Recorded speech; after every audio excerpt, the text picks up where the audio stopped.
What's up, everybody? My name is Brad, and today I've got another book review for you, and I'm going to be talking about The Prisoners of Stewartville by Shannon Felton, and this was put out by Silver Shamrock Publishing. Silver Shamrock was kind enough to send me this copy for review. I'm going to go ahead and read the synopsis real quick. It's a pretty short one, and then I'll get into my thoughts and everything on the book. Everyone knew about Stewartville's dark history, the mining war that led to the prisons that brought the corruption, the drugs, and the crime. It was no secret that something was wrong with the place. What we didn't know was why. Then Denny and I found the tunnel in his basement, and what we learned, what everyone learned, is there's no escaping the ghost of your past. But let me start at the beginning. So that's a pretty short and vague synopsis. I actually went to this book blind. I didn't read the synopsis. I didn't really know anything about what was going to happen. But I just want to say that this was nothing like I was expecting. I was so far off base with what I thought was going to happen in the book compared to what actually happened. But I really enjoyed this book. I gave it 4 stars. I'm not going to say what I thought was going to happen because then obviously you'll know that didn't happen in the book. I don't want to spoil anything. But Shannon Felton does a great job of building this town of Stewartville. It feels lived in, it feels real, it's a character in its own right. It feels very reminiscent of lots of places, for sure in America today. I'm sure other places as well. You sort of get the town that's down on its luck. There's lots of places that are out of business. Storefronts are closed and boarded up. There's not much going on in town. This one, it doesn't have a movie theater. I think at one point it said there's not even internet. There's an opioid crisis going on. Since there's nothing to do for the kids, there's like one bar in town that has a few pool tables and like an arcade game, and that's about the extent of the entertainment that's offered. So there's lots of drugs, lots of alcohol, lots of underage sex. It talks about in the high school, there's the Mothers Club with all the pregnant high school girls. It feels very reminiscent of, like I said, like places like in Detroit and up in the Northeast where they used to be big factory towns or big mining towns, and the big businesses have left, and it's sort of just the shell of the place is left, sort of this empty shell, and the people that remain there. I posed this question in my written review.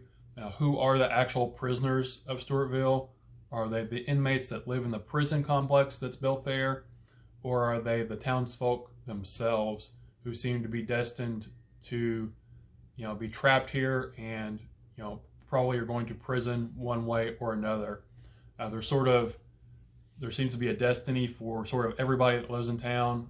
You can either choose the left path, which is you're going to end up going to jail being an inmate, or you can choose the right path and you can end up going to jail, but you're working at the jail as an employee, as a guard, as whatever it may be. So it seems like all roads lead to the jail, regardless of if you're actually in prison or if you're working there. So there's sort of this feeling of desperation and despair, sort of this dark cloud hanging over the town. The shadow of the prison extends far. It even talks about the orange, like prison lights. They sort of cast an orange glow over the town. You can't really get away from them. It's always lingering there. The sirens go off quite a bit where people escape, and it's almost like people ignore it now. When the sirens go off, it's such a common occurrence that it's not even thought about. But the prison itself is just sort of this looming presence over the town itself. Casting the lights on it. The sirens going off, and sort of the path that eventually everyone's going to the prison, whether to work there or to be an inmate. This story we follow, I believe his name is Casey. It only mentions the character's name once in the book, who we're getting the perspective of. I believe his name was Casey, but he's a high school kid. His mom is in prison. It doesn't really say, it does mention his dad, but his dad has never been in the picture. I don't even believe he knows who his dad is. But his mom is in prison for drugs. like a lot of other people from Stewartville are in prison for drugs.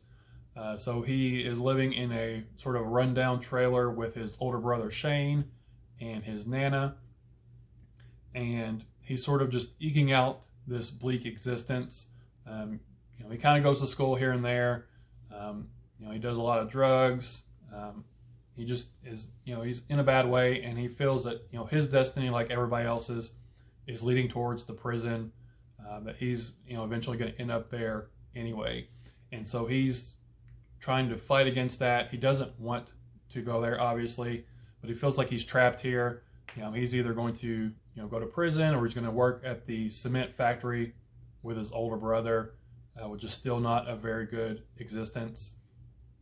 But he has this friend named Denny, and they're in Denny's basement one night playing Mortal Kombat, and they stumble across this secret tunnel behind a brick wall in Denny's basement.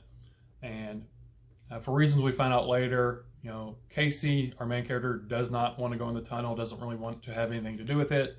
But Denny's excited, he wants to explore.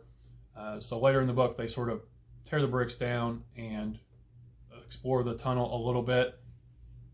And once they find this tunnel, things go from sort of being, bleak and despairing, and it ratchets it up a notch. I really wasn't sure where this story was going. I was enjoying getting to know the characters. I was enjoying the setting, getting a feeling for the setting. But like I said, I wasn't really sure where the story was going. And then I don't remember how far along through, but there was one sentence that just ramped it up with one sentence. I was like, oh, we're going this route. So it seems like once they found this tunnel, people start acting strange in the town. There's an even darker presence in the town. People start hearing scratching behind the walls, this incessant scratching. Odd things start happening. There's weird and strange murders that occur and deaths that occur, that whoever's doing these, it seems very out of character for them. It's very odd. And I don't want to give too much away, because like I said, this went in ways I was completely not expecting. I liked it more for what it did. It was more real, and it was deeper, had deeper meaning the way it went than what I thought was going to happen. But eventually Casey, he feels like it's his responsibility. He wants to take it up on his shoulders to rid Stewartville of this sort of evil presence he feels is here, do away with it, and maybe sort of break the chains of what he thinks his destiny is, and free the town, free himself from this evil presence, this oppression from the prison, and this dark force that he feels is here, and maybe lighten it up and see the light at the end of the tunnel, if you will. Like I said, I really enjoy this book. I don't really want to say too much more about it, because I don't want to give anything else away.